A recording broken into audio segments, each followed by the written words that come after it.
Hi there, good evening to you all and welcome to another Fireside Chat. This is our 10th one, Eimear Burke here, where I am in conversation with a member of the Order of Bards, Ovates and Druids.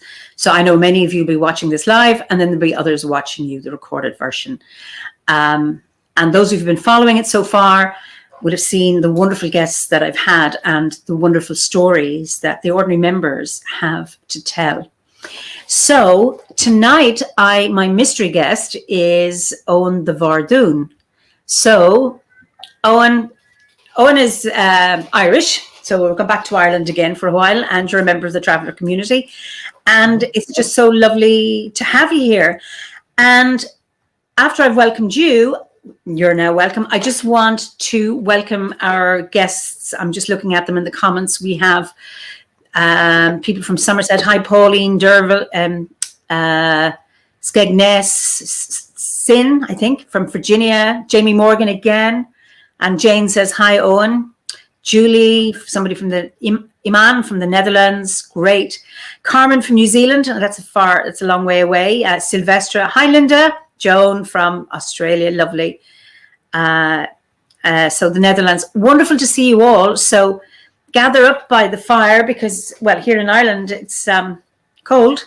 Well, it's cold for Ireland. It's not like Canada where I believe it's snowing, but you're all very welcome.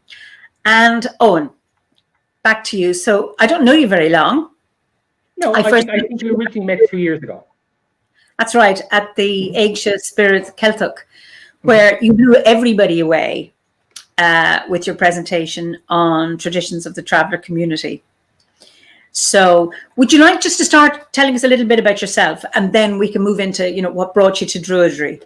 Yeah, where to start? So I think I'll start at the beginning. I'm from Galway. I'm from a family of 5. I'm currently living in exile in South Dublin. I think I work as an educator. I manage an education centre. I also work as an advisor with a senator in kind of the Shannon here in Ireland.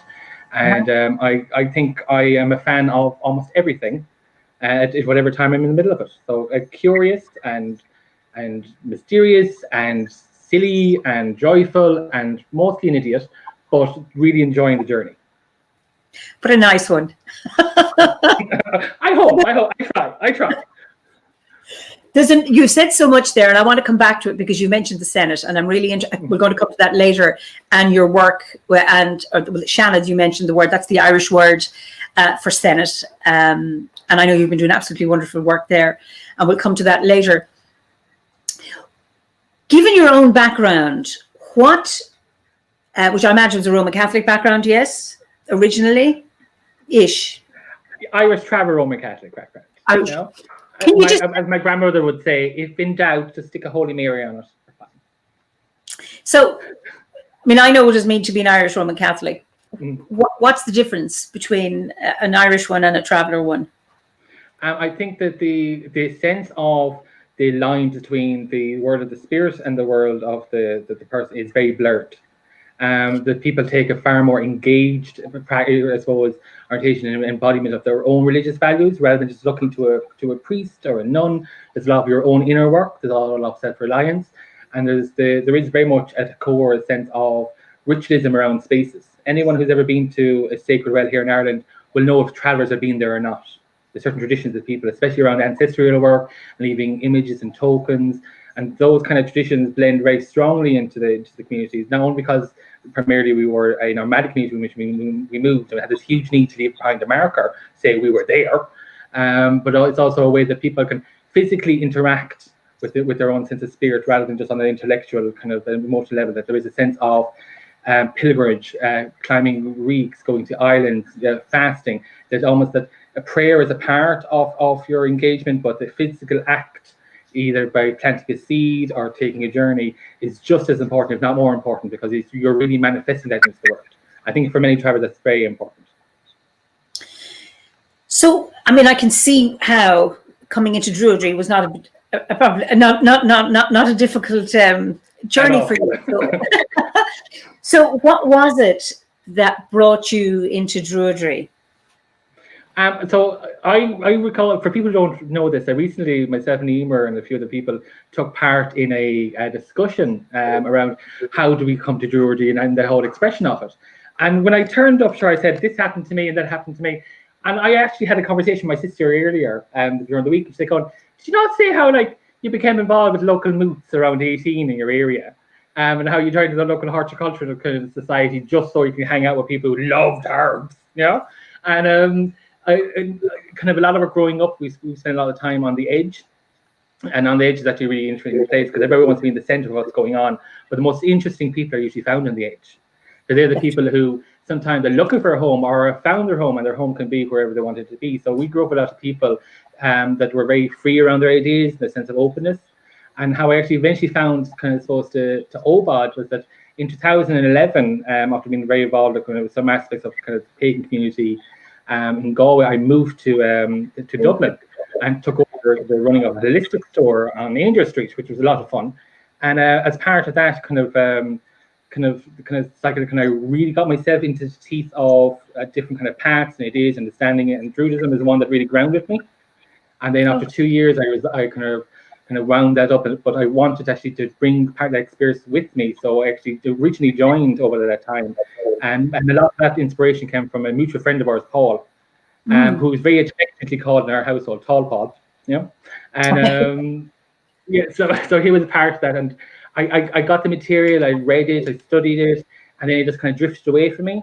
And then after kind of, which would be now, we're finishing the 7th year, it's the 8th year, numbers and 7 and 8 come up in my life a lot around the years.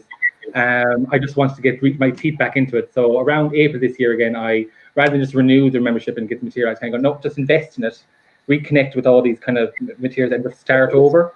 Because I think that's something that we're all very much open to and see the journey for new eyes. And yeah, so rather than rambling on, I think that my path to Druidism is one that I've been walking for a very long time, but didn't realize it. Like the practices we engage in is not so distant or foreign or unusual to the ones I've been aware of. Okay, and so you've kind of gotten back into it, and I know Ellie, whom she was part of our collaboration in September with the Caravan of Unity. She talked about that, you know, she flew through the Bardic grade and then she went back again and had another look. So I take it, are you having another look? And the reason I'm asking, because your name, Oein DeBhairduin, Oein Ward, you know, it means Owen of the Bard or son of the Bard. So that it's like, this is where you are right now and you're actually living up to your name. And of course, you published your book of traveler stories just earlier in the year. And it's a wonderful book and I highly recommend it. So how are you finding the journey now, this kind of second time around? I suppose it's like a river. You never step into the same river twice. And there's things that I would have taken for granted in the past or thought I understood that go far much deeper than I had realized at the time. And there's aspects kind of going that you need to really linger on it. And other parts kind of I struggled in the past and kind of went, oh, that's fine now. Actually, that's kind of very resolved itself. Or I've come to negotiate that understanding within myself in a very different way. And I am very much someone who will encourage myself to retry stuff because you can learn as much the second time as you did the first time. Especially it's like listening to a song the second time. The first time you might hear the rhythm, the second time you might hear the lyrics, and the third time you may really feel it. So yeah, so that's what I'm doing. I'm feeling, sensing, and wandering my way through, which is finding I suppose the signs and the road tracks as much as possible, but still being able to kind of express it as I go. Which is quite exciting, actually, in all fairness. I think it's the freedom that the OBOD brings. You know, it's the idea of like being true to yourself and the expression that you have is absolutely the most important thing you can do. And here are some safety guidelines to support you along the way. Absolutely. I mean, I think that's one of the strengths and one of the many things I love about the order and about the teachings is that they provide that beautiful scaffolding for you to travel your own path. And and always that you are free to do this or you are free not to do it. If this is right now, go for it. If it's not, you try another time. That allows you in an organic way to walk your own path and to do your own explorations. Yeah, and I'm really enjoy. So I always used to think I had a high tolerance for drama in other people. Turns out I have a very low tolerance in drama in my own life. So things that are practical and meaningful and engaging, that kind of going, that's all I want. Like that's all I want. So yeah, and I think that, but even the term druid, we associate druid with one of our words, kind of kunya, which also means priest or holy person, but also is directly kunya, which means kunya. Kunya. Yeah, kunya. Okay. Yeah. So and that actually that word that we recognize is coming from Gothic Irish, old Irish, actually is associated with druids and with holy people, because even though we might use it modernly just to mean priests as a Roman Catholic priest, those lines are very, very blurred. Like anyone has the ability to be a holy person. Oh, wonderful. So are you called Kunya now by your family? No. like really interestingly, I was actually about this yesterday. So nicknames within the trad community have like there's a lot of nuances and kind of other kind of cultural references. So most people in the community will be known by a nickname rather than their official name. And I was quite lucky. So my name within our community is Oein. There's some people who are not as blessed as I am with their names. And they're usually born out of an experience, like our collective understanding, or like one of my friends, these are people call like beans and teapot, and so and then how you reference them now officially when we engage the wider world, we say this is John, but in the entire community that would be like, oh, that's teapot, scalding water, and the references. So I was quite lucky to be called Owen's Own. But Owen itself is a river rather than the name Owen. There's a river in Cork called Owen. Which my father gets his name from. Okay, wonderful. And of course, your dad is a storyteller too. Oh, he is, yes. And a poet and 10,000 things on a Friday morning too. It's wonderful.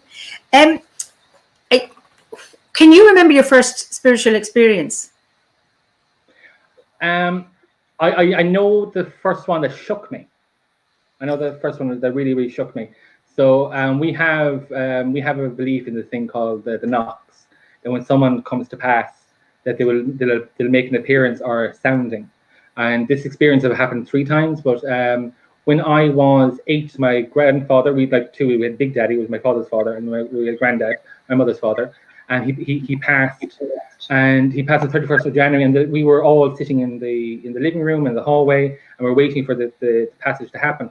And there was 3 very large tongues on the door, and no one really wanted to answer the door. And I opened the door, and all that came in was wind. So there was this sense of it was the first kind of physical moment of something's happening, something's very happening, and it was really reinforced that everybody in the household and the home knew exactly what it meant. It didn't have to be really explained, and even though no one really explained it to me, I knew what it had meant, and that kind of drawing those connections, even though without the kind of the narrative and explanation behind it, and knowing that those knocks meant something, it meant goodbye, or like the way that I'm leaving, really had a very profound effect on myself. So the way that the world of the living and the world of the unseen are very much connected. Absolutely. And your landscape, I know you come from traveller nomadic culture. Were you ever on the road? Oh, when we were very young, we traveled for a period of time, especially during summer. During the summer? Yeah. And again, which is difficult because again, nomadism is effectively illegal in Ireland. Yes. Traditionally, especially if you're identified as a traveller, people from the wider community are often facilitated to be nomadic or romanticised, because I know there's a lot of people who might have traditional Bardot style wagons, and if they're not travellers, they're absolutely they're romanticised. Yes, if it's travellers who own them, people become quite anxious. So we would usually travel to the markets into the high summer months. Okay. I mean, I'm going to come back to that discrimination later. But so where in your landscape, or the landscape that you visited, calls to you the most, or in the strongest or the deepest way? There's a small valley beside the hill of Knockmay in Galway, which is very, very close to where I grew up, which is our home. And there is in itself a sacred grove that most people will pass and never see. And there is such silence and such loudness in its presence that it is one of the most beautiful places I know, and it's one of those places that even I've just given people the description vaguely of the area, and in myself I'm kind of going like, you know, the sense that I go, let people find it on their own. You know, it's one of those places that I think that it wouldn't even be appropriate to give people sign marks to where exactly it was, because there's a sense of ageless stillness that still moves around me when I'm there. If that makes sense to anyone, and it's incredibly beautiful. And the first time I was there, I felt as if I just belonged there, you know. And then the sense of time didn't have a sense of moving around me. The hill, we know, is obviously it's quite an ancient site. My own ancestors and people would have visited there and lived and built their tents beside it. So there's a huge connection there. It's historical, kind of my own experiences, but it's probably one of the most beautiful places I know. But at the same time, I have a longing for the sea. Okay, I'm going to come. Yeah. So Knockmay, what does it mean? Yeah, Knockmay, it was also known as Castle Hackett. And Knockmay is the burial site of the Queen Maeve the White and Nessa, who was the granddaughter of Noah. There's a whole association. It's beside Knock will be obviously the church, and May. There's a few names, but most people would know it from Jack Hackett, who died in 1953 because he had the house of Hackett House, and he died on the base of the hill. He decided he wanted to be carried to the top and buried at the top, of which there still stands a stolen high cross from a local village. But the horse died on the way up, and so he's buried sitting on the horse on the top of Knockmay Hill. Oh, yeah, very dramatic, of course. Yeah.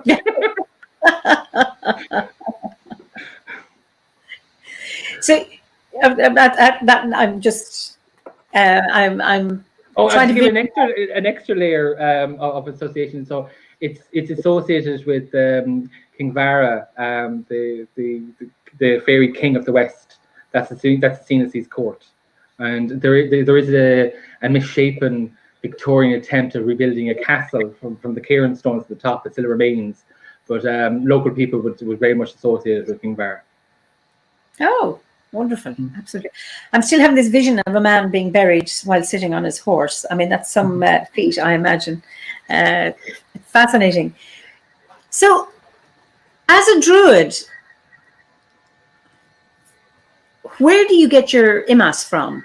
Or, or as should I say, I know you were influenced by your dad, but his style of storytelling, because I've heard him, is very, very different to yours. You have a very, very poetic narrative, a lovely way of telling stories, and that's not a comment on your dad, but it's just that no. It's different. Where do you get your imas or your awen for your writing? I think it's part of it. I think it happens in the stillness of the spoken word. How I write is usually I say it first and I record myself, and then you just have the freedom. And that and dreams. I think dreams can come up with the most wonderful lines and ideas and truths we've hidden from ourselves. And my dreams can be very auditory. And to having those senses and waking up with an idea and a thought or a line, I think it's very much it's alive. And I will be very much an active dreamer. So is this something that these active dreams come passively to you, or would you call for them? Oh, you call for them, and which isn't an unknown tradition within the community either. But it's definitely one I've tapped into the idea of when you need hope, you ask for a visitation, and visitations for I suppose within the concept of having our own family, our own spirit, our own connections visit us is very important.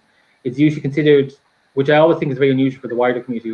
There's quite a lot of people who are mediums or have a sense of a connection within the community. It's not a good sign for someone else's grandmother to visit you. There's kind of something amiss there, there's kind of sense of there. Sorry. Oh yeah.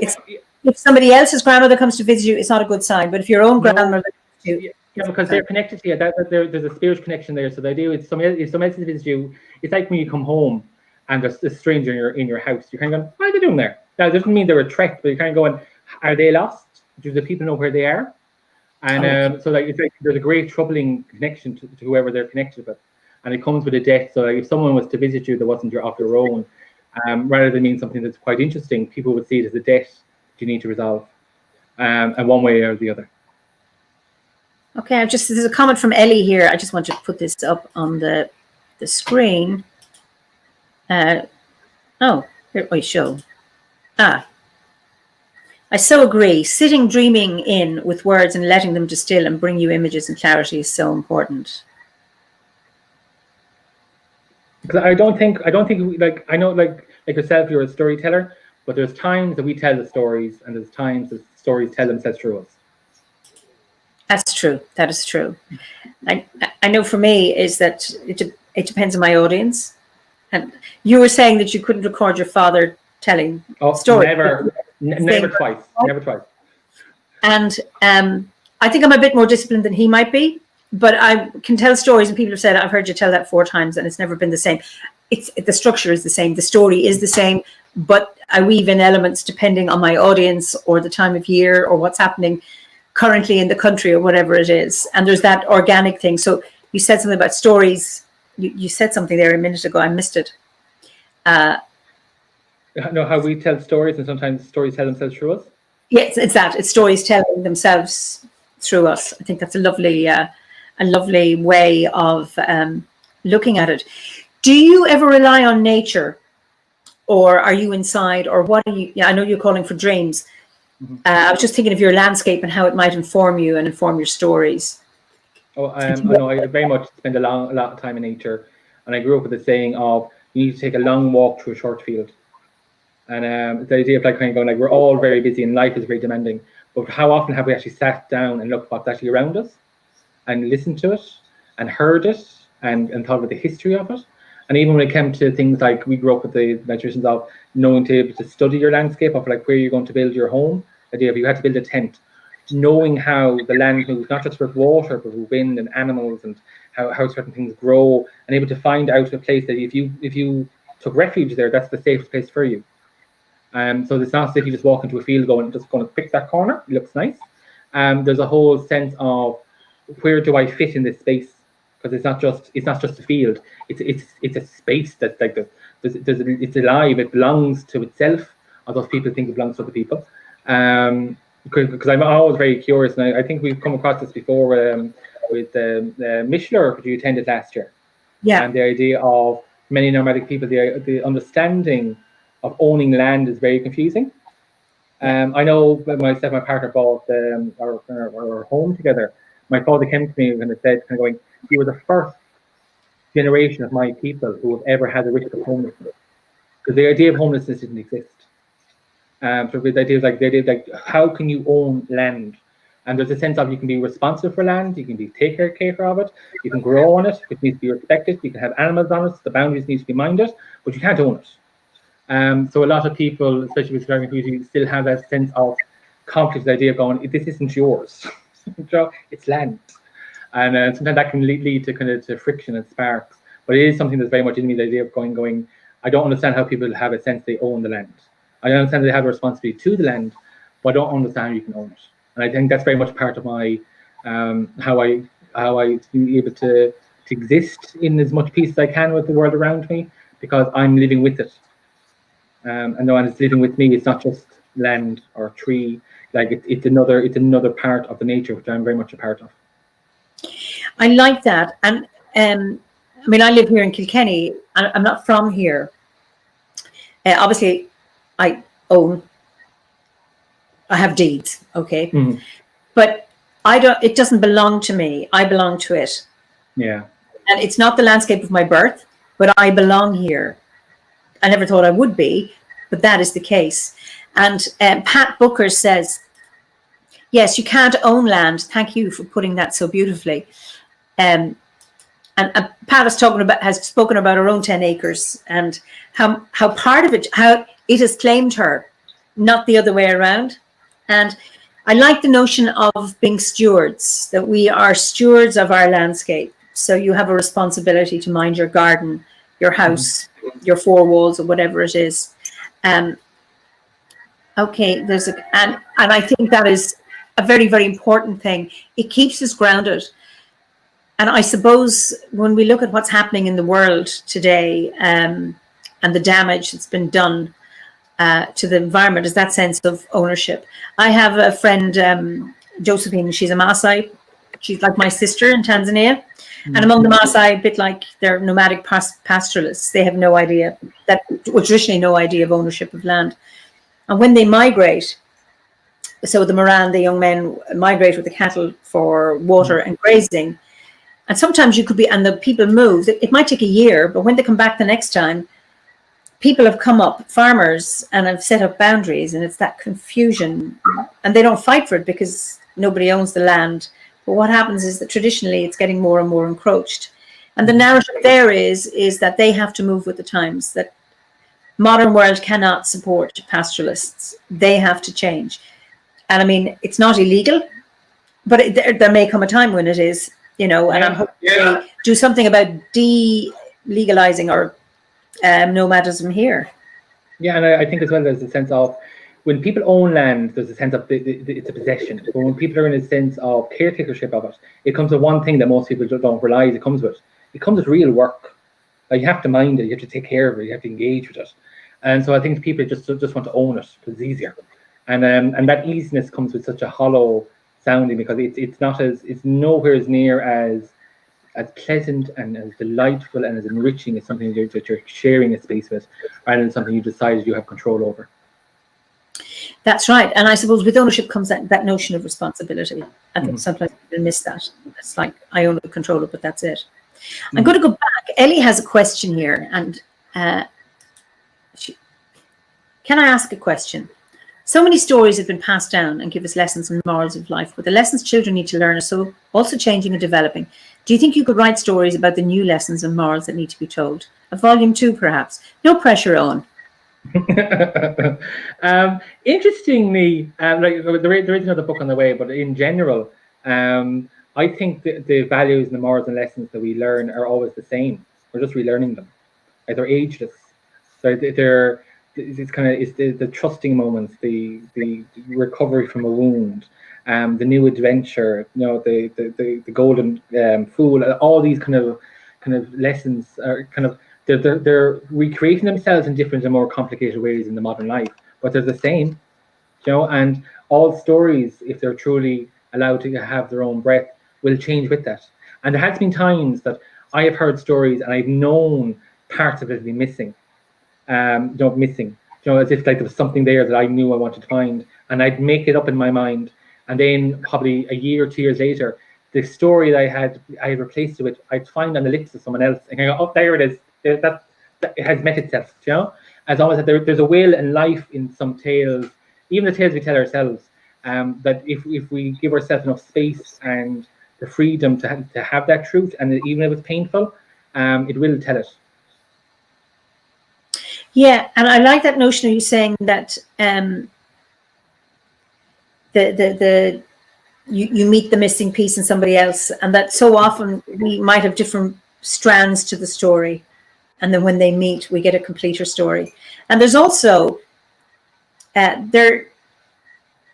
think the old stories, yes, you've got those old themes, they're ancient and they don't lose their relevance. Mm-hmm. However, sometimes there's a different narrative, that there's something new that makes it more relevant, or someone can recognize it when it's told in a modern way in some way, or you're adding that little bit to it, I think. But that's the growth of it, and yes. And if it doesn't grow, you've stolen away a story, you've killed it, and there's those parts of it, and it needs to grow. And so I'm absolutely fascinated, but I'm also really fascinated about people who've forgotten their own stories, and I understand it can happen for many reasons, and it can happen through trauma, it can happen through many other kind of like separations and kind of loss of oneself, but to lose your stories, to how you fit into the world and how the world fits into you, and how you get to challenge yourself and move around it. I think it's a loss, and it's a loss that's growing more in the world. Like, our freedom to have our own narrative is being very quickly replaced by the official narrative. This is the explanation, and any sort of deviance from that seems to be disastrous, rather than kind of going, it's absolutely entirely human that it has to be different. This idea of this co-lined, kind of clear-cut narrative story is incredibly dangerous. So all the more reason why I think that many people need some time on the edge to flourish, to realize that they're just as those narratives, those explanations, and those confusions at time are just as authentic and valuable as every other thing you've ever been told. But you are at the end, even though we mightn't always realize it at times, get to decide which is the true ones. And the true ones are the ones you want to carry with you. And I think it's about recognizing that choice, that you have the choice about your story. When we think of the pain or trauma we've had in our childhood, or in our own individual lives, or in our tribe, or our people, our family, and often we are very, very scarred by those stories. And sometimes we carry the scars and replay them and repick them, going on and on and on. And for me, around storytelling is often there comes a time when you can rewrite. It's almost like the story of the past contains within it the script for the future, and you can get stuck in a script of pain that you take into the future when you can change it. And I remember at the Mishlower online last week or the week before, just something that Davy Donaldson said. He said, and it was a quotation from, it wasn't his quotation, he took it from somebody else, because he's an activist for traveller rights in Scotland. And he said, it was really interesting, he said, history is for reference, not for reverence. And it's how that notion of making history now through the present. What's your view on that? I think that's very truthful, because any sense of history that we have has been told through biases that exist in the human flaw, you know, and our understanding, because all history is biased by prejudice and expectation, and sometimes passions and wants. And the idea that we may have these unheard narratives that weave the way in, and like history is just a tapestry of like misunderstood truths the majority of the time, but they're still truthful in itself. And I think that when we look at those things, there's nothing stops us from reweaving. You know, we're all the looms and wheels of our own creation going forward. And that sounds very flowery and easy, but at the same time, kind of going, we just accept tale sometimes as being the tale, rather than going, what gives this more value than this? You know, like who decides that has more truth, rather than going, what's your truth in it? You know, what brings you the joy of it? And it doesn't matter if it's something unusual, but if you have a true sense of kind of that clicks and resonates and brings that spark to you, that's something beautiful. It is, and I think sometimes the established stories are the ones that everybody takes for granted until a new telling comes in and you take another look. I know from my own, many of the Celtic stories are very patriarchal, and I like to take a less patriarchal slant and maybe tell it from a character of a woman in the story, and that can change things. Or because often stories are told, you know, in the third person, and what about telling a story from the first person? And your sense and understanding can change. And I think it can be really healthy, because often just people think takes for granted because this is what you were told. Like you're talking about the main narrative of society, and then you're talking about people who live on the edge, where their narrative is very, very different. And it's not until they're exposed to it that they don't actually question the one they've been given. Yeah, and what a beautiful gift we give ourselves to dare to question it. You know, Yes. and it's an absolutely incredibly powerful. And it may seem like a small moment in our lives, you're kind of going, I never thought about that before. And you realize like that realization that you've never thought about it has opened up all these uncountable doors of new experiences, insights, and ideas that are forever unlocking themselves. You know, and like sometimes we don't always have the energy and the time and the focus to knock on every door to make sure we peek inside or wander into these new landscapes, but they're there if we want them. And I think that's very, very important. Absolutely. And you know, our stories come from our ancestors, but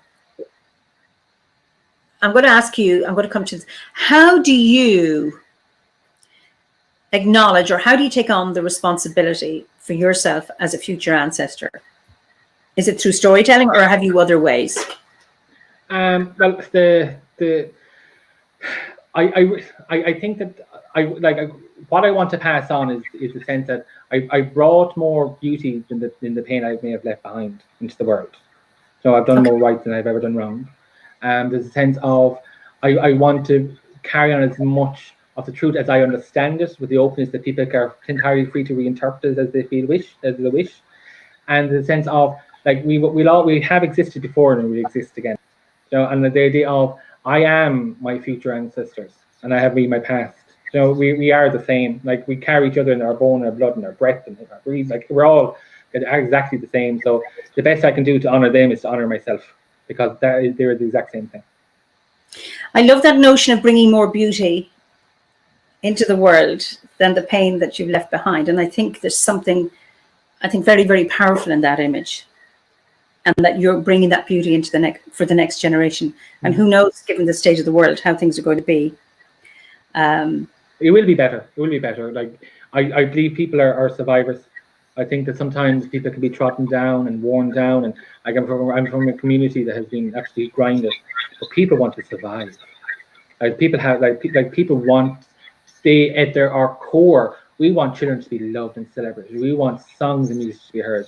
And while the world around us is incredibly damaged by our own selfishnesses and our own our experiences and kind of avoidance of our responsibilities, in the end, if we can, we will turn that to life, because we know that that's the only thing we can do. And as well as beauty leaving behind or bringing into the world, you're an activist. So you just mentioned earlier.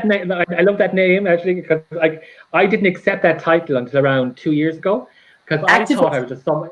Yeah, I thought I was just someone who had opinions. That's how because that's how you become an activist. You turn up, you have an opinion, and you try to do something, and then suddenly you're now an activist. You know, and I think that's really interesting. You know, and I think everybody's activist in their own right.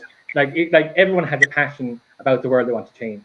You know, and sometimes you're only really becoming an activist when kind of enough people kind of say, "Oh, that seems like a good idea," or "That seems like a big kind of struggle," when realizing that we're all working on something. You know, we're all trying to change the world into a better, kinder place, even though we mightn't realize it. So, for instance, I know people who are window box activists who will spend hours of their weeks to make sure that their window boxes are nourished and flourishing, because it brings beauty to the street that they're on. And they may not see that as an act of activism, but I do. I recognize going that you have brought and you maintained and you celebrated something that's beautiful and something that resonates with you. And that itself is an act of rebellion to all the things that we carry in our own shadows, but also an absolute celebration of all the things we could be. I think that's absolutely beautiful. I love that idea of, the activism of beauty and of a beautiful aesthetic and plants, flowers, how wonderful that is. Because we have an international audience, I'm going to invite you to describe your activism and why are you an activist, and why do you have to be an activist in Ireland as a traveller man? Yeah. So as a traveller in Ireland, most people, even people who live in Ireland, is that we had at one stage a higher life expectancies than the general population.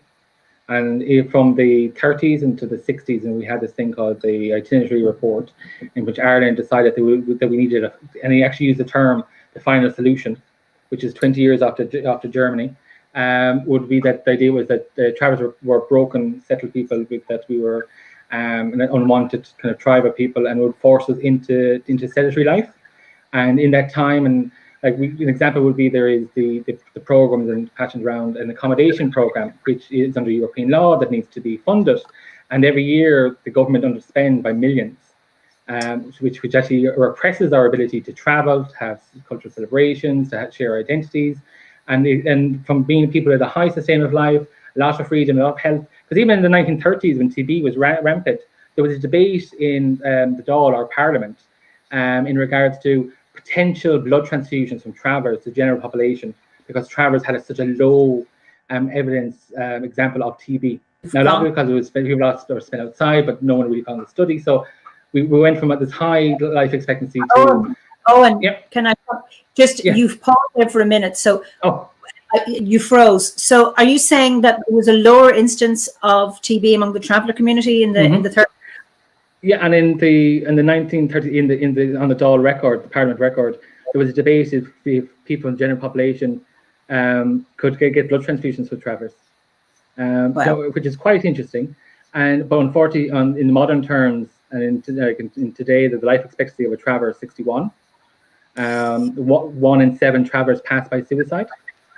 And I think that, like, even in our most recent studies in 2017, we had the behavior and attitude studies with 1,000 people from the general population, and over 90% of people said that they wouldn't even want to be a friend of a traveller, or be neighbours, and over 30% of people said they would revoke or write for passport and citizenship. And I was so disturbed by that. I actually went, and asked for the research, and I was absolutely stunned that it was actually factual. Because sometimes when people have the freedom to answer something, that they'll answer it in ways that you didn't expect them. But I'm not entirely surprised, because most people don't know who travelers actually are. We're not talked about in schools. There's no education in our curriculums. Like, what people learn about us is through the media, and the media can be very biased and live by fear, rather than going, like, we're 47,000 people on this island. We're incredibly integral part of our history of this island. And Ireland, which most people outside of Ireland will realise, that there's people here today who didn't even realise that Ireland had its own indigenous nomadic people, who are native to this island. And under our understanding is that we were among the original people here, because nomadism is the natural stance, and we were just the people who continued to move. And to have that sense of who Ireland is in its truthful sense blurred out and it's forgotten, that is almost unforgivable, not just for Ireland but for the world. To rob ourselves of our true reflections is a horrendous thing. And part of my activism is wanting to rebalance that, and to reconnect the idea of when we are not challenging the cold hands of a distant authority, people do get stepped on and people do get crushed. And it can be very difficult and to remind people, because that mindset and that narrative scroll can be intergenerational, idea of that we are less, when in fact we're not less, we're actually a part of you. We actually reflect who you are. And like, even when it comes to things like the asylum centres here in Ireland, the way that Ireland has gotten away with human rights violations was tested on the grounds of travellers. We knew what minimum accommodation was. We knew that you did not have access to certain things, and Ireland had and we'd gone to court. So when the landscape shifted for the nation, it knew exactly what it could get away with, and that violation of a person and of the state of nature between us all, and that sacred sense of contract that we have to one another, is something that's not only needs to be challenged, it must be challenged, because we degrade all of us and all of the people that we are and could be, by allowing it to continue. Absolutely. So you've been in negotiating with the Oireachtas. So what does that entail? Everything and nothing. So there's a lot of bills and legislation and amendments that need to happen regarding not just the travellers, but like in minority groups. If anyone has ever travelled around Ireland, you've often probably seen these large boulders in unusual places inside the roads and in groves. And there's a thing called the border policy, and which people with the local councils and authorities would actually leave large boulders that stop people moving in nomadically. And people think they're just there aesthetically and it's quite nice. But when you learn the history of that land, you're going, did travellers actually stay there? Is that a traditional site? Quite often they actually are. And it was a way to remove people from it. But there's things like the hate speech legislation, which is developing now, that under Irish law, the protections around of hate crime is very, very weak. We have an Incitement to Hatred Act, which has only been enacted 8 times, which means you have to go to, you can be brought to court, but the only way you'll be found guilty is if you agree in court that you intended to harm the person. And astonishingly, 8 people have, which is astonishing. So at the moment, the hate crime legislation is incredibly weak. So that's been working on, and the Traveller Culture and History and Education bill is being worked on, and the upcoming channel consultation on accommodation and the joint committee. So never a quiet moment, loads of energy. But I do think that if people get to really hear the truth, they want to change it. It's just create the space that people can get heard, because most people, once you start the conversation, will have a traveller story. And it's usually a very negative story, and they want to tell you about their negative travel story, like when they were 5, this happened, or they were in a shop and this happened. And I adore those stories, because I'm going, what happened that you stopped there, that you had an experience, and then suddenly you started going, this confirms everything, I'm no longer going to be curious. And I always kind of going, did you really decide just to stop? You know, like, is that it? Your mind's set up, or do you actually really think that there might be other sides of the story? You know. And then just allowing people to percolate and brew and kind of and rise in people, I think that alone can be at the start, because most people want to feel that they're right, but in the end, most people want to be right, and they want to do the right thing. So we had this idea of going, I'm right, I know everything, I know about it because I understand that I have had a trauma, or I confirmed my biases, and then you kind of go, okay, that's fine, but also your story is not the only story. Your story is not the only story. So we can all learn by listening to both sides, and all sides and no sides, and just really kind of feeling it out. Because at the end of the day, people really are human, and it's ridiculous that we have to, in modern life, return to that same point of like there is no hierarchy here. Even though you may want there to be, there isn't any. And and I think that rather than just those big points in our lives, we're activists and challengers and developers in our daily lives, and around our language and our narratives and how we exchange with people. And so I don't think it's something that's easy. I don't think it's something that was ever meant to be easy, but it's definitely something that has brought me a lot of passion and insight and fun. Like, that's not kind of, people think it's just incredibly painful. I've had a lot of joy, especially when I've made mistakes and mortified myself. They're the ones that look back and going, see, keep me humble.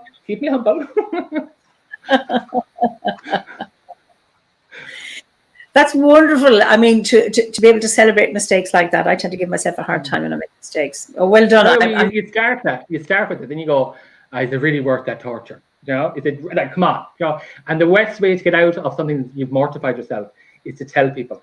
And you just kind of going, and you go, I have mortified myself, and I'm just going to share it with you because you've mortified yourself too, and we just don't tell each other. Yes, and then once the anxiety is gone.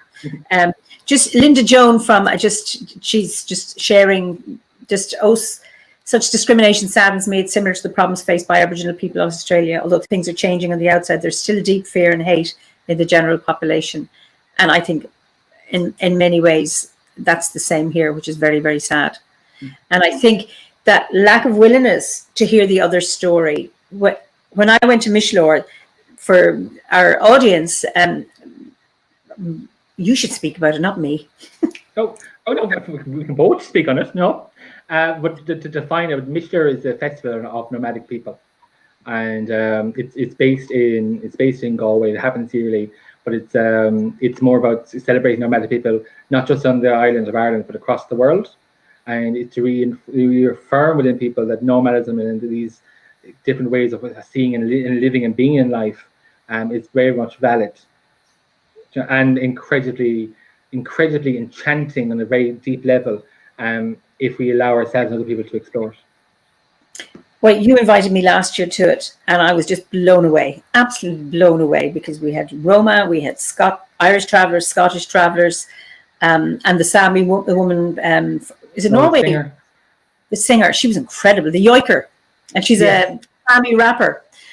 And with the films, the art, and of course you have Leanne McDonough, who's done the illustrator for your book.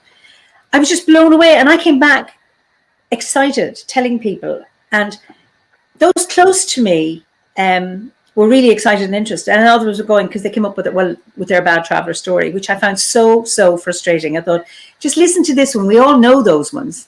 Here's a new story. Anyway, so I still do it, but it can be really, really frustrating.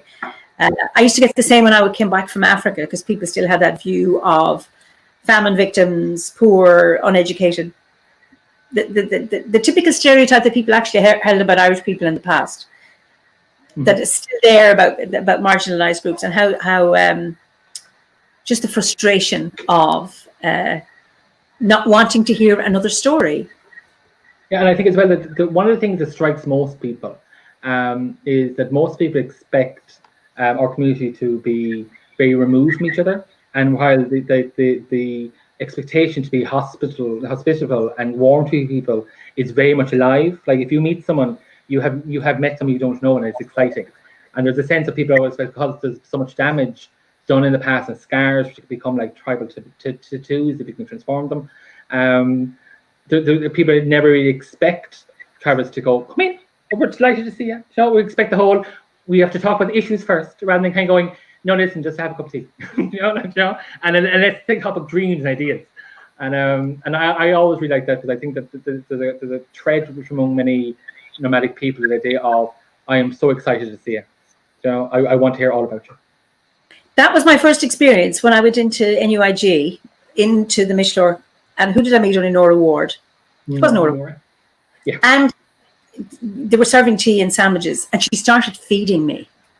She was so warm and so welcome. And I was really shy because I didn't know anybody. And I turn up and she's feeding me and telling, and she was so kind. And then we spent the rest of the festival, every time at every break, chatting. Yeah. And it was just exactly that. We didn't talk about the issues. We talked about, it was a welcome, and then we started sharing our life stories, and we were actually talking about grief and bereavement. And that was just a wonderful connection. And that was so, so beautiful. And it was just such a different, it was actually one of the nicest conferences I've been at. I've been at ones of my own, with say psychology ones or whatever. And psychologists are nice, okay? But there's or there's a distance where I found this was really, really welcoming. It was a kind of a more of a openness atmosphere to everybody who seemed to be there. I mean, I came out looking like obviously looking very different, except my hair, that was long, but and yet I was just welcomed in with open arms, and that was just beautiful, Yeah, and I think people expect the exact opposite in hostility. Well, my experience is that most people want to meet people as friends, because why not? We all have enough people of conflict. That's true. There's a question here from Jane Myatt.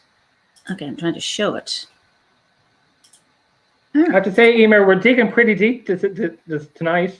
No? We're digging pretty deep, we are. Okay, are we going too deep? No. I have an extra shuffle if we need one.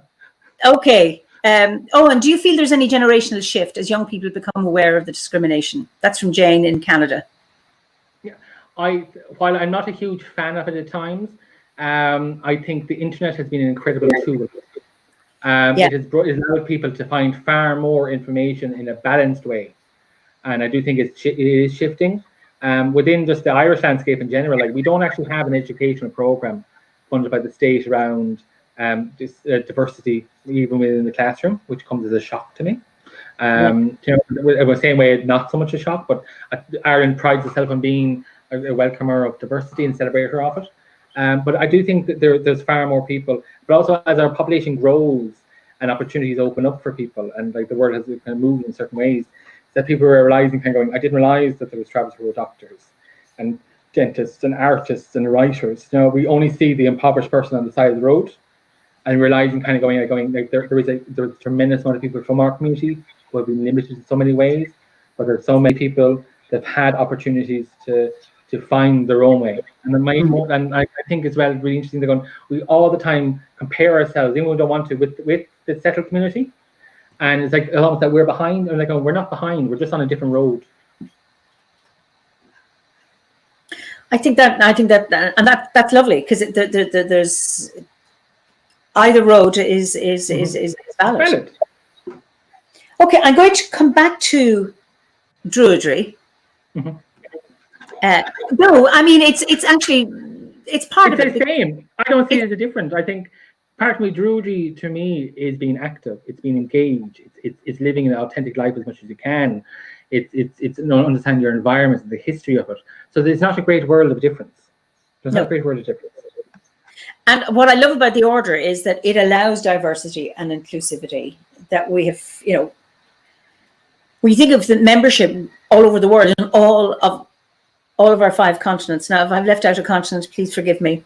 But all the known confidence, that's that somehow, even though not all our members come from the so-called Celtic lands or have that on their so-called ancestry, that it has a resonance, and there is a place for people, and that's what I really, really like.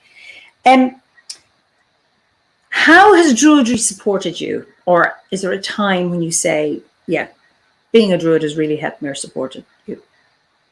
I do love structure, and especially when I break it, that's great too. But the having a structure and form that's robust enough to adapt and grow with me, and to move with me, and to flex with me, as much as I can, is very important. There's been, and I think that Druidry has poetry more in times of joy than in times of sorrow, which is kind of complicated for some people. Because in times of joy, there's always a sense of like going, this is just as natural as the sense of sorrow, but I will return here in those darker times, and they plant those little seeds. So even when natural, like life is life, and there's sorrow and there's loss and there's grief, and it can be bone deep, those seeds are still there, and they've been kindred before. And there are moments you return to kind of going, like, everything is a cycle, everything has a flow. You do return to that.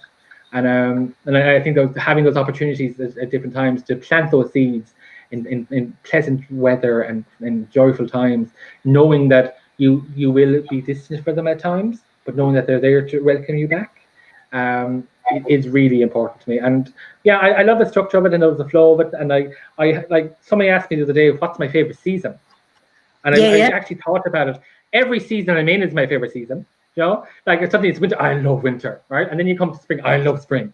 And it's almost kind of going, whatever season I'm in is the one I love the most, and the one I celebrate the most, because the sense of ritual is very important to me, which comes with like Druidism, and the sense of we can have different words and different ideas of it, but we have a shared agreement of where this is how we're going to engage each other and celebrate what we find to have mutual grounding with each other.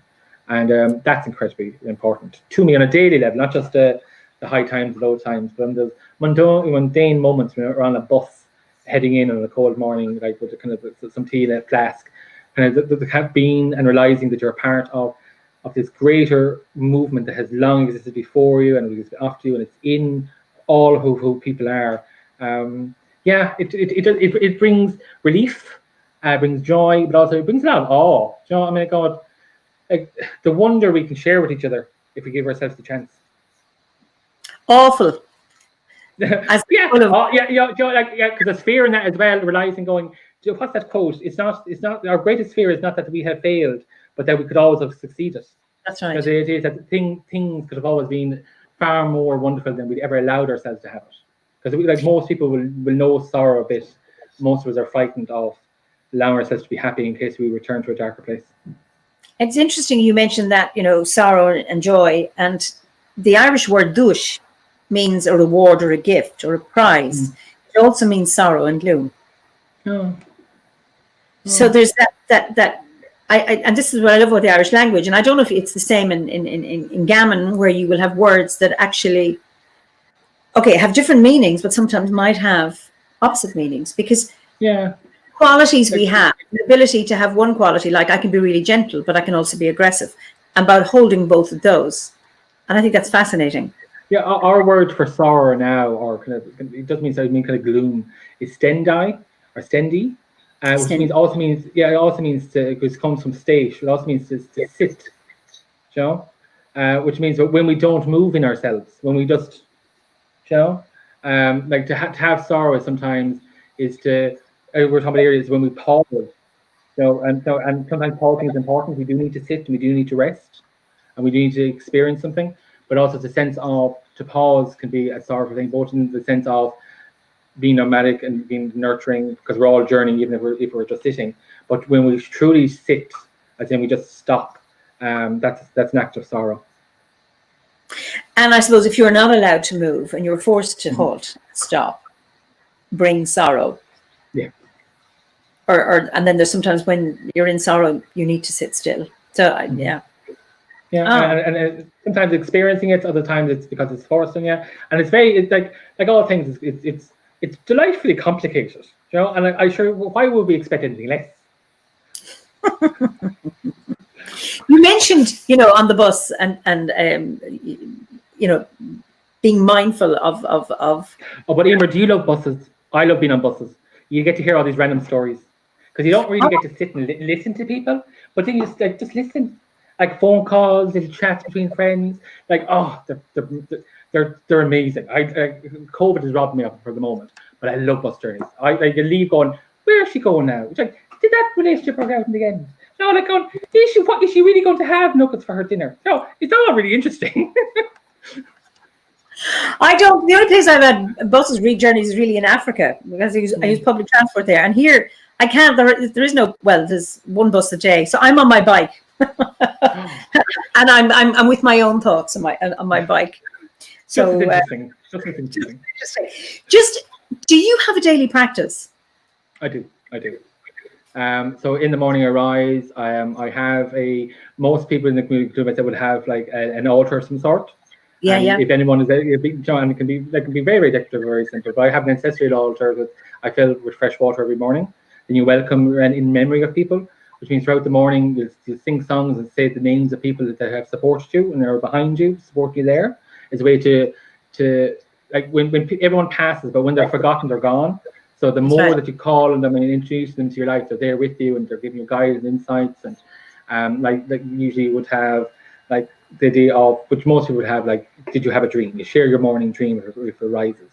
Then you kind of get throughout the day. Like even my example when we were children, to at night when you put out the fire, you bless the fire and you tell the fire that it's like it will have children tomorrow, but it doesn't have to have anything tonight in case something happens. So those kind of, and I still do that with candles. So like, and they're in the candle. So you're putting out the candle. So because I understand the fire, but you're putting out the candle, and what are you saying? You'll say like, like there's no direct script, but there's the thought. Like you can say things in Gaelic or English if you wanted, but there's all the sense of like going, like you're sleeping tonight, and tomorrow you can have new children. So you're telling like the flame, like tonight you sleep, like, and they always say, don't burn me down, don't be burning me down, you know. But also like you're like almost like we're agreeing that you can rest, and tomorrow you can shine anew, which is also a signal to myself, kind of going like rest, like relax. Tomorrow will take care of itself, but you have to get there first. And there's something about welcoming the dark in which you rest. I just love the idea that the candle will have new children tomorrow. The flame will have new children tomorrow. I just think I'm blown away by that. I think it's absolutely beautiful. And it's life, and I think that sometimes that like we inherit rituals that we don't know, because like having grown up very much within kind of the trapper public, like the Minkerry kind of the heavy Tribly, and moving in with my partner was like mind blowing, like the stuff that he didn't do. And like for instance, like going leaving on journeys, having some sort of water blessing is very important, and that can vary. That can vary for specs. While my mother would, if I left my mother's home on a long journey, I have to look like I've just stepped out of the River Jordan. Otherwise you're not there. And I was very surprised, like when people get like a new car where you wouldn't throw money into the car, like that. I was like as almost as a blessing, or when you like the idea of when people got just say a new child come into the world, one of the things you don't do is you never let the child look into a mirror until it can say its own name, because it can get lost. And it's all, and the same thing with photographs. You don't show a child a photo of itself until it can say its own name, because the child would be confused or lost in itself. But also, really importantly, you don't let the child touch the ground until it's been blessed in some way. Now that can be blessed by a family member, like some grandmothers will hold and raise a child and bless the child. Or sometimes it's often like within the church structure, you see all these trapper children on shawls on the ground, because until a child touches the ground, they're not fully in the world, like they're suspended. Now they've arrived and they're suspended. So before they finally touch the ground, they've entered the ground fully with a blessing. And I just found that not doing that, for me, it's like going, you don't do this? You don't do this? And it kind of going, well, that's very biased on my own side. My own self kind of going, this is the way that it's done. But I was kind of going, why wouldn't you do that? like why not? I think it's a beautiful tradition. So you name the baby, but how soon do you name obviously you name the child fairly quickly. Well, most people do. Yeah, and different traditions. Like the naming ceremony, or are you saying baby comes out, this baby, we're going to call this baby John after his grandfather, we say. Or are you talking about, no, this baby has had to have the ceremony, either the baptism or the naming ceremony or whatever the thing is? Well, it can be different depending on which family. For instance, like my family would be the child picks his own name, because picking up names in our family is quite controversial. Like my elder brother's name is Darrell, and he's born in the early 1980s in the West Ireland, of Galway. In a small culture area, which I love the idea of. Calling your child Darrell was probably not the most popular thing to do. I can imagine. Yeah, but especially from a trapper background. But what it was that you allow the child to pick its own name, because there'll all be these people who want the child name after them. It might be the father, it might be the woman who said the child might want to name after her father, it could be a different name. So you hold the child and you whisper the name to the child until it recognizes its name. That way, no one has chosen the name but the child to recognize its own name. And that way, there's no guilt, there's no fuss, there's no drama of who picked who. The child recognizes its own name. So many mothers would have a list of names, and be 4 or 5, but knowing one of these names is this, and the child would pick the name. Where did Darrell come from then? So the elder brother, so when he was born, they're twins. When he was born, he was quite poorly, and my mother was dreaming of angels. And while in the hospital, she was told that an angel that watches over newborn babies is called Darrell, and children. So she started going, well, that's like, she had a sense of when she was told this, he was beside her in the bed, and he just reacted, and she started going, that's his name. Yeah, that's his name. And so that's how he got his name, and that tradition alone is really interesting. But also, I think it's such a connective thing, because many mothers will have another name for their child that they only know. That way, no one can ever truly knock you, curse you, or dismiss you, because they don't know who you really are. And that's the mother will always have this kind of secret, not secret name, but like would be their own name for you. And pardon?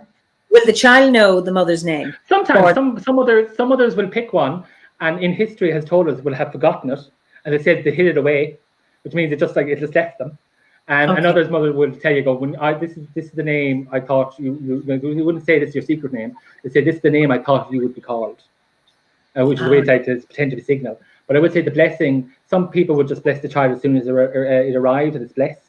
Especially among some of the Sherlock families, the eldest member of the family, if they can, will come to the child and bless the child and say all the names that they remember.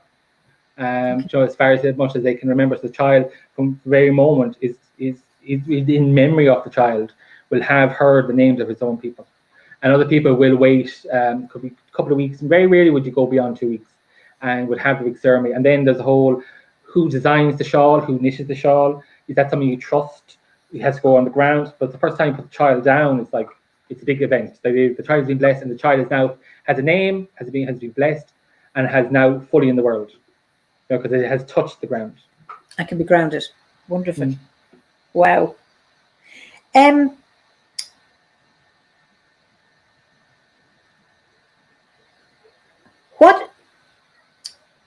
Okay, you're a writer. If you had an alternative career, so if you had another career, what would it be to the one you have now? I don't know. Technically, I have 3 jobs at the moment, which is why have low expectations of yourself? No, you don't have to. The main thing I want to do is I have a huge need to create something. There's always I'm always working on something. But the idea of a careers don't interest me. Passions interest me, and passions change. I think we should change with them. Because I think careers you've signed up to something with an expectation that you follow it through, and you invest in it and you study it, which is really important, because everyone needs to refine the skill that they need, and they need to progress in different areas. But I'm far more interested in the passions that call to me to follow, rather than the careers. So, the next passion. I don't I returned a lot to metalwork. Shocking off for someone from the people who are of the thinkers. So and recreating, because I make a lot of my own jewelry, especially from bracelet from a silver spoon, which belonged to my grandfather. It's the handle of a spoon. Did you make that, or it was your grandfather's bracelet? No, it was one of his spoons he left behind, and I made it into a bracelet. Oh, beautiful. Yeah, and which is interesting, because my great grandmother made her own wedding ring out of it. She decided she was marrying him, and actually, no, this is very off track, but I'm going to tell you the story, because I think it really encapsulates the people which I am from. My grandmother moves into this little village, and she sees this local kind of traveled man who's working there for a while, and she says, "I like him. I think he's going to like me. He's the one for me." All right, so she decided that was it. It's fine. I'm doing this. We're going to be happy together. And she was fine. She decided, no, I'm going to see him on next Sunday after Mass, and I'll go over to him, I will talk to him, and I'll win him over. Then on a Friday night, she had heard that after Mass he was going to ask someone to marry him after Mass, and she was bereft. Now she hadn't spoken to him, so this is absolute pure obsession. She doesn't know him. So on late Saturday night, she trekked down to the woman's home and destroyed it with eggs and milk. So by the next morning, it smelled terrible and was destroyed. The girl did not attend the ceremony, the wedding. He was heartbroken. My grandma swept in, at the moment, like for the shoulder and the love, and they were together for over 50 years. So I think that sometimes when people decide they want something, they create situations. And the other lady, thankfully, went on to have a very happy about it. Sorry, what did your grandmother do with the eggs and milk? She went down to the... Oh, she broke the eggs all over the home and spilt the milk. So it was high summer. So the next day it had turned. Yeah, and it had gone sour and turned, and it smelled terribly and awful. So people stayed to clean the place rather than go to the early Mass, which because she didn't know who was asking for her. And so it was like creating a situation that sometimes we need to break rules in order to get what we need. But she's off the idea of, she just wanted the chance, and she wasn't going to stop them or anything. So I am among people who are a little bit cheeky. But at the same time, I know from the stories that people will always tell you that the woman whose home was destroyed with the eggs and the milk was very happy and had actually 18 children of her own. And so they're always kind of going that they were just not meant for each other. And no one else knew. So did her a favor. Totally. Even now, she forever indebted their family is. That's just wonderful. Wow. I just love that. I mean, there's a passion for you, just having seen him, and that somebody else says, when you know. I think it requires a lot of trust. Yeah, but at the same time, it's that kind of going, they mightn't have been, they could be talking to each other, But she was just kind of going, this is the one. And she'd never felt it before, and all she kind of felt is going, he just needs a chance to learn it himself, And they were very, very happy together, thankfully. That's wonderful, absolutely wonderful. What are you most proud of, Oein? I'm most proud of my family. I am most proud of my family, and everyone has family that has untold sorrows and agonies and losses. And I'm so very proud of being from people who despite great sorrows and pain inflicted on them, are still kind. And that despite so much sadness, are still incredibly humorous. And despite all the reasons why you're told to lose yourself, will still hold on to who they really are and other people around them. And I think that I'm still learning of how much strength that takes in people, and how much strength that it takes to invest that in people, even when yourself feel that you yourself may feel weakened in a situation, but to pass the strength you have onto someone else, I think it's incredibly courageous. And I think I am most proud. And also I'm also proud at times, I know this sounds very unusual, of my own failings, because I've tried each step to learn from them. Yeah. And and I think that to sit with the uncomfortableness of my own missed decisions and kind of try to listen to them has been is like a second trauma to itself. But at the same time, it's something I'm delighted and very proud that I have the strength and the position in my life to do. Because not everyone does. So I'm very proud. I'm quite blessed by that. By my family and by the resilience that they've invested and grown in me. Okay, I'm going to. What is the biggest challenge then? Because obviously you've lots of resilience. So what is the biggest challenge you've overcome? I think it's the lack of expectation from other people for a very long time, interwoven without my life. And it does come through a very cultural context. And I know we spend a lot of time talking about travelers, but I think the most we don't realize the struggle or the settled gaze that people apply upon people. But for instance, they're going, example would be, my parents are quite into books. I could read for into school. I was put into remedial classes all the way into secondary school. I was in a segregated education system. Most people don't realize, even today in Ireland, we have traveller-only schools that only travellers go to, and it's not the idea of celebration of an identity. It's actually segregation, and to be able to overcome that distance and still have a curiosity to the world around me and know it's not as hostile as I'm being told.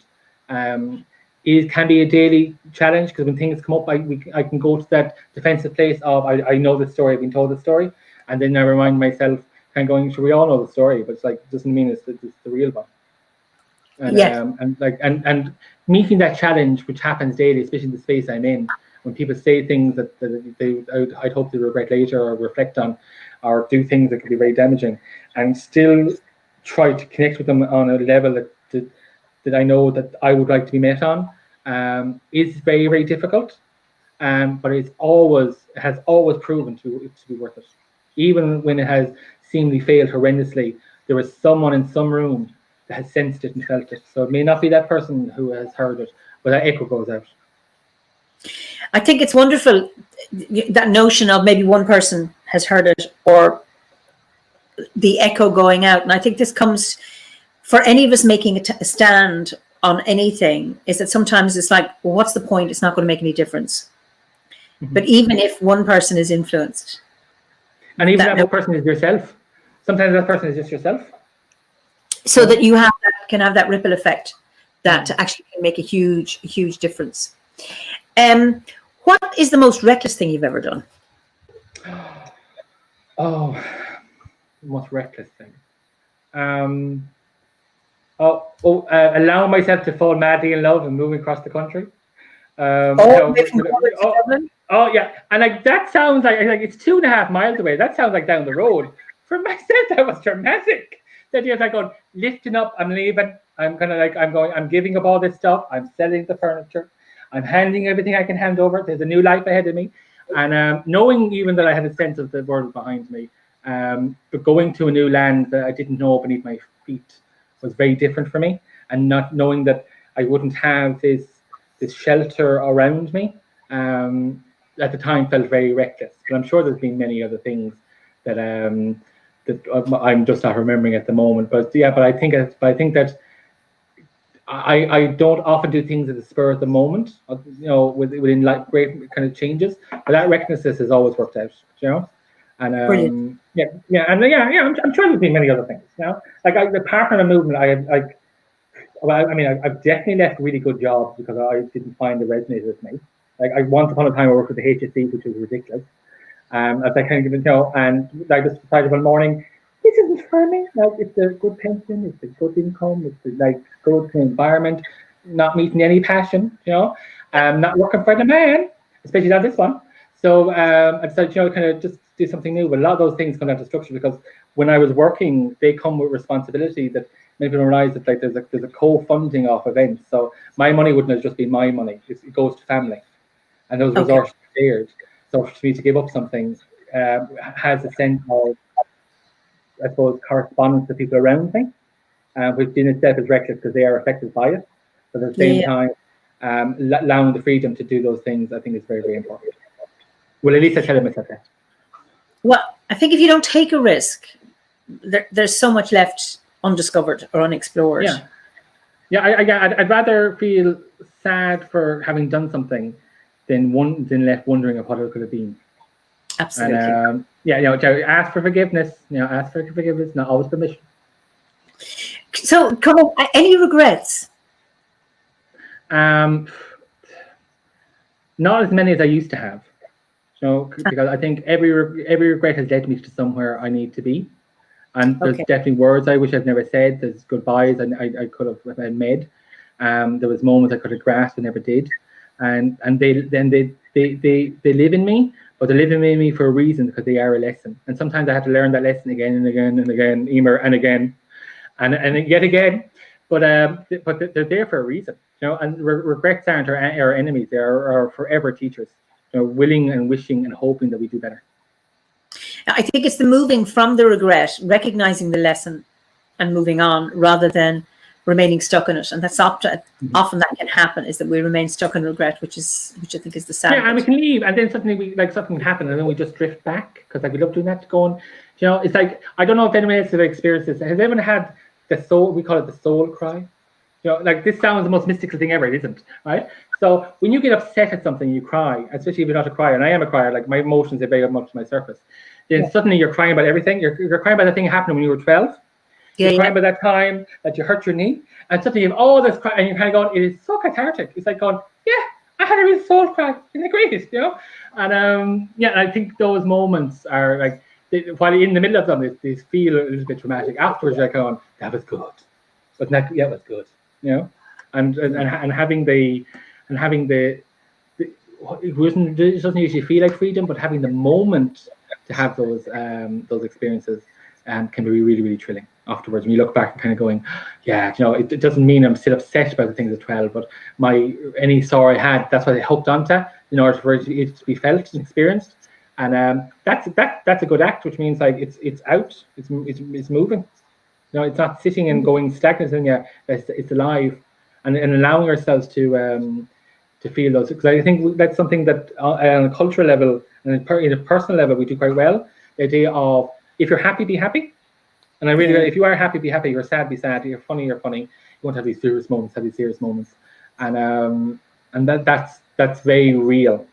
Because I mean, we all talk about, and you probably see it quite often, especially if anyone has ever spent time on social media. And it's been changed. The term has changed a lot now, but it's the sense of two-face.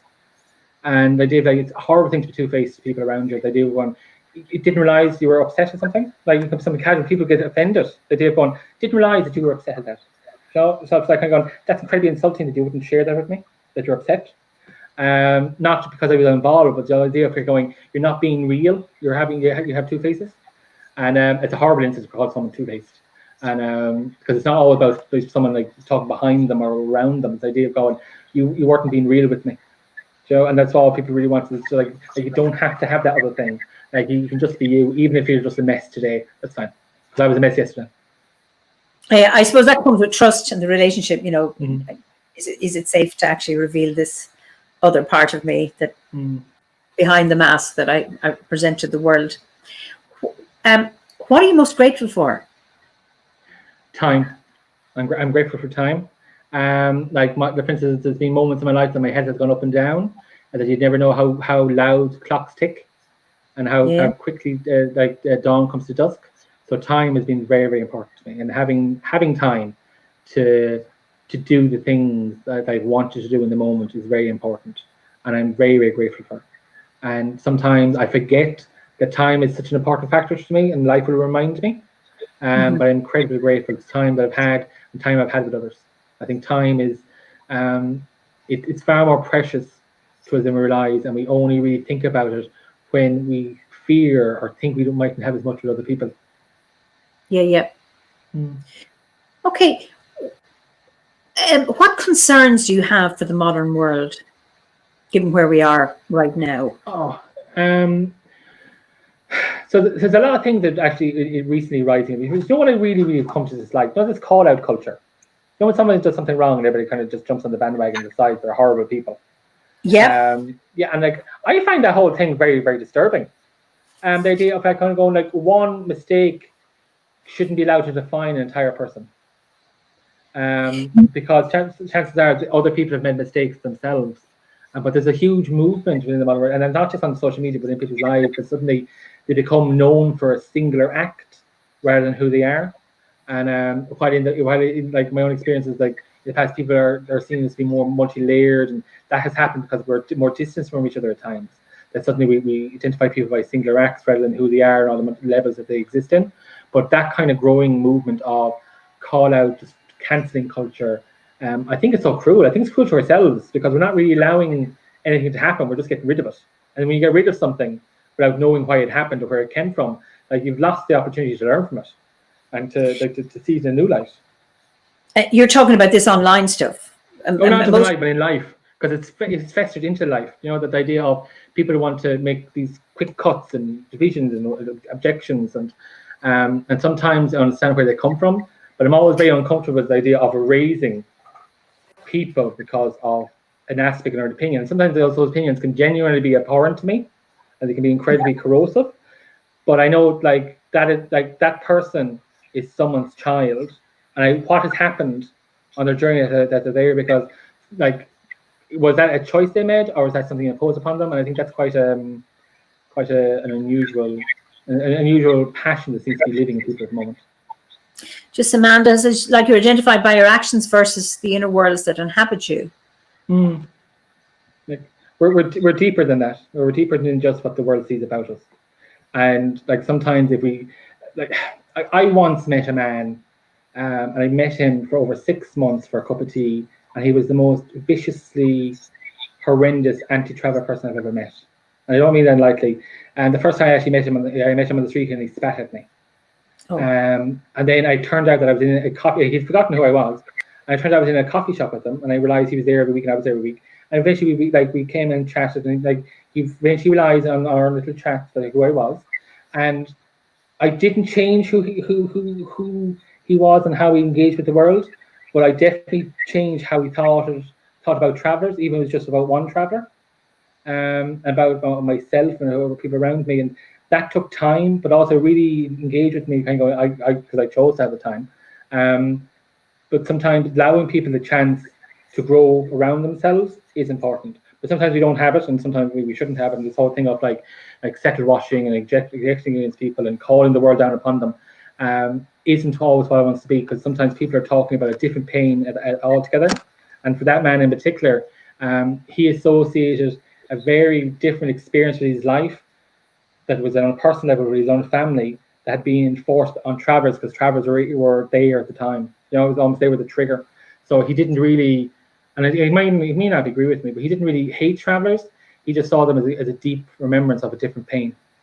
And that's how he dealt with it. Interesting. You mentioned a phrase there, settled washing. Yeah, settled washing. So when people object to something, we always settle washing. We won't take the time to listen to the issue. It's similar to like whitewashing and different aspects. We're kind of going, we're sanitizing the area so you can't have a discussion. And I don't think that happens as much as people think it happens. I think sometimes we just don't understand each other or what we're trying to say, and then people become very kind of conflicted with each other and distant and don't want to hear. And while I understand the principles of it, I've definitely done it and acted 1,001 times myself. It's very unkind, not only to other people but to ourselves. I think often most of us have similar goals. We want to be able to sit down, communicate, and make the world a better place. And I think often the conflict arises through our goals. How do we achieve that? Mm-hmm. And often we fight over the means rather than actually. We may have shared values, but how we live those or act on them, the expression of that might be different. But we get caught up in the how and not the what. Mm-hmm. And so if you don't do it the way I do it, and then you're wrong, and obviously I'm right. Yeah, and then I say if we start thinking more about the reply to a situation rather than to listening to it, like regardless of who wins, you've lost. No, you've absolutely lost. And I think that we deserve more. And one of the things that I really find so engaging around Judaism is that like there's this whole that the word is forever singing and whispering and moving around us all. That it really brings us back to the idea of like experience it, but experience it in all the ways it could be, or the way it wants to tell you itself, because you will retell this. You will remember this experience differently every time you remember it, because you've changed it, because the moment you recall it has been infused by another recall, and like when it comes to the practice of druidry and cleaning up that kind of space, I find that so natural, because like a leaf is never the same from one day to the next. And it's still a leaf, and it's still there, it's still part of the branch, but my God, it's changed. Yeah. So, with your concerns, what hope do you have for the modern world? So you broke up there? Okay, that you're talking about your concerns, this call-out culture, this cancel culture, stuff that's going on. Mm-hmm. What hopes do you have for the modern world? I think due to the way that we're more connected to one another, due to technology and due to, I suppose, ease of kind of social access in many places, is that I do have the faith that more people will start seeing more people as people, not just the ideas of what they're told who they are. And there's more stories there, there's more experiences there, there's more ways for us to connect with people on a very human level that makes it also real. And I have a real belief though, and I know people think about the future in a very dystopian kind of level. I think things are going to get slightly worse. I have a huge belief in me that things do get better. Like like humans want to survive. There's such a passion in us and life in us that, like, if we have figured out what we need to do in any way that we can do it, sometimes we just figure it out on a personal level. But if we can all figure out what we need to do to make tomorrow better, we will do it, because we know it. We all celebrate from it. It's just when, and I do believe that's happening more and more, because people aren't, like, people kind of may feel they're more distant from each other, but there's so many more opportunities to connect now. So, and and while this separation can be available and can be there, also are the more avenues into each other's lives. And I think that when it comes to it, will make those beautiful choices. That's lovely to hear you say that. I hope so too. I absolutely hope so. I think we need to do more than hope. I think we need to do it, because hope is wonderful and hope is reactive. But that actually it's manifesting that work through our lives in the most small ways daily. Because we can always wait for it to happen, or we can actually just make it happen. That's true. Well, this is the activist in you talking, but I think it's about those. But I think it's through the small actions. All of those that ripple effect, or that echo, like you mentioned earlier, that things can echo out and can amplify. Is there anybody in the modern world that you admire? When it comes to kind of like the big names, I've never been able to really connect with them, because I think a lot of that's staged, and all that it's performance, and that's really interesting as well. You're going, you really have a skill there, but I love to know who you are, who you really are, because all these layers and all this kind of like you're told, and it's amazing. One of the people I admired the most in my life was this woman called Una, and she's still around, still going. And I won't go to her second name, but I met Una when I was 21, and I met her in Galway, and she was associated with at the time it was still open, the Western kind of mental hospital, which they invested in and then abandoned, which was terrible. And I met her, and she was wearing 5 different hats, and people told me she was abrupt, because she'd have conversations and midway she'd change them. And eventually I had to converse, or she'd stop talking and wander off. And then I realized after a time, when getting to know her, that she was absolutely entirely free to be herself. If she didn't want to talk to you, she's like, I'm fine, I'm done that, bye. There was a sense of freedom in it, and it was never rude. Is that she didn't think it was rude, kind of going, I'm done with this conversation, have a great day. It was that other people reacted to it, and kind of going, but that's their stuff. I thought I was having a lovely day, I was pleasant, and then I decided I'm going off somewhere else now. And the sense that she was totally, she's probably the most freest person I've ever met in her movements and her sense of how she presents herself, her thoughts. Like, she'll change how she thinks about things because she's read new things and she explored and asked new ideas.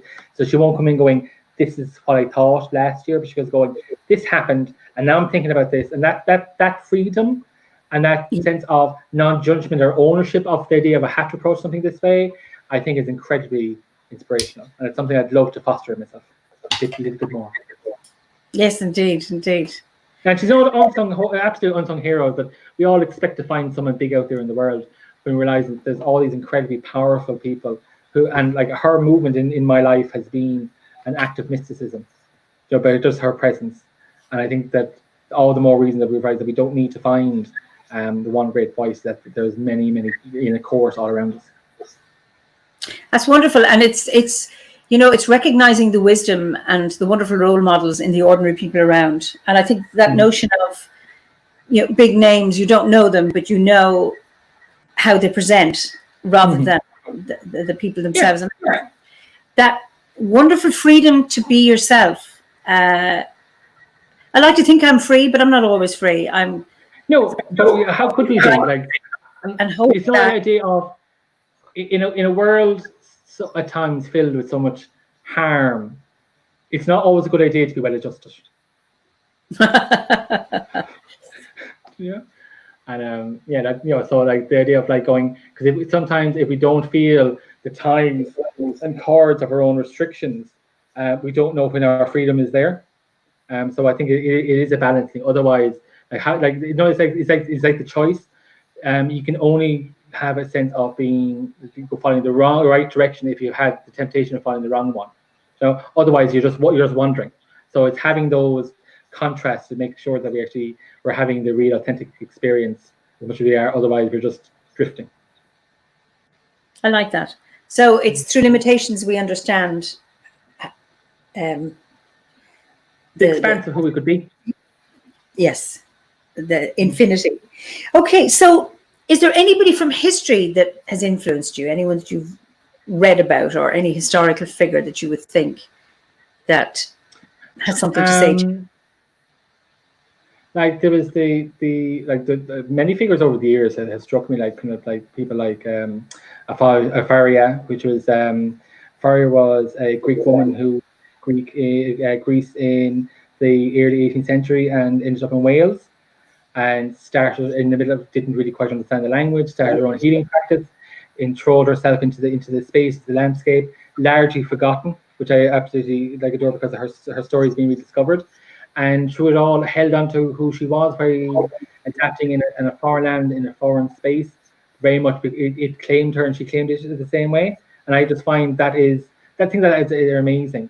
But also, I actually had it yesterday. I found a diary in a charity shop 2 years ago, and the first 10 pages of the diary is very boring. I thought, and then you realize this person had such an intense inner world. And I swear to, I want to photocopy it and go and get some hand analysis going on. Can we track down this person somewhere? Because the paper is new, the person's out there, but they had such living, extensive for who they are. He said, so at the moment, they're lost to my ages in history because I feel like I don't know who they are. But there's someone out there who've had such an incredibly deep living in a world. That I'd love to meet them. But when it comes to historical figures, there's people. For instance, Councillor Markovich have had a passion and a fixation on it for years. There's good people. But I don't know if there's anyone I'd hang my hat on. But I think every figure has someone that reminds us either to what we could be or what we may not want to be. But I don't think there's anyone who's calling to me right now. I love it if I had a list, but I don't. Okay, there's a question here from Holly Munford. Do you have a favourite bird? It changes. It does change. I love magpies. I absolutely love magpies. Okay, yeah. Absolutely adore magpies. Absolutely adore them. Robins. They're so feisty. And for instance, and although we're living in South Dublin, in kind of an area with a lot of population and stuff at the moment, is that there's a few crane bills. What's the term for crane bill? Martins. What's the small birds? We call them crane bills. What's the bird? Martin. Anyone in the comments? House martin. There you go. Yeah, we call them crane bills. And there is a family that visit here quite regularly, and I just find it fascinating because the same. Well, to me, they're the same family, same tree, same spot, which is quite unusual because they usually move around. But I was kind of going, that's their spot. They found this spot, and they're moving, but that's one of their spots. And but mostly though, I think kind of going the idea of favorite can change, but also I have an absolute fascination since I was a child that comes and goes with me. Penguins. Not only because I struggle to say the name penguin, is that penguin is all about grace in the situation. On land, penguins are awkward and flat-feet and movement. Given the right environment, like the water, and they are so graceful. So for myself, penguins always remind me of the day going, it sometimes isn't the ability, it's the situation. And but then again, and tomorrow it could be a raven, I don't know, But so rather than favorite, I think there's definitely ones that they excite me in the moment in time and bring new ideas. But so there's definitely some that really happen. It's a bit like the season you're in is your favorite season. So it's whatever it is. Yeah. Owen, it's been just an absolute joy talking to you. Thank you so much for joining us. You're not to go. I'm just going to say goodbye to everybody here. So there are still lots of comments. So what you can do is go back in on Facebook and look, and if you want to respond to them. Thank you, Owen. This is from Debbie. Great hearing you speak. You have a very calming voice. What an interesting discussion this evening. Have loved listening about your traditions. As Kevin De Silva, thank you, Eimear and Owen, for such a wonderful sharing. It's been a joy spending the time with you. So, I mean, there have been lots of other comments. So I'm going to, just you hang on and I'll talk to you in a minute. So thank you, everybody. It's been wonderful to talk to you this or not to talk to Oein and to listen to him and to have you join us. And I always love, the comments that you put here, and I'm going to look at those again. It's really enjoyed that, being aware that we have an audience that's actually active and taking part. So I look forward to seeing you again next week. Hopefully you can join us for another Fireside Chat, where I have another wonderful guest lined up. So in the meantime, have a really good week. Be safe and be well. And thank you again for being part of this community. So, slán go fóill until next week. Bye-bye for now.